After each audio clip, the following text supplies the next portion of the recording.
3 দিনে বেশি শোক করার জায়েজ নাই, আমরা জানি, আমরা এটা মানি।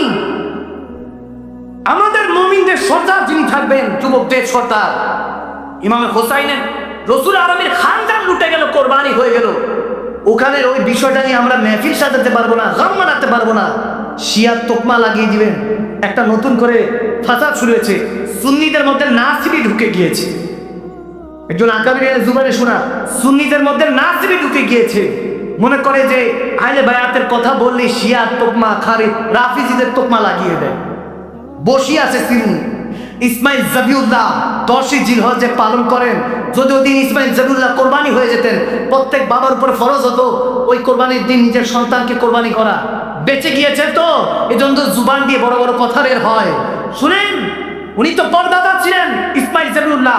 এদিকে নাতি হোসাইনের যখন ব্যাপার আসলো, প্রশ্ন জাগতে পারে যে ইসমাইল জাবিউল্লাহর ক্ষেত্রে, ইব্রাহিম খলিলুল্লাহর ক্ষেত্রে যখন ইমতিহান আসলো, ইসমাইল জাবিউল্লাহর গর্দান দিয়ে তলোয়ার চালালো, কিন্তু আল্লাহ ছুরি চলতে দিলেন না, দুম্বা ঢুকিয়ে দিলেন, দুম্বা রেখে দিলেন।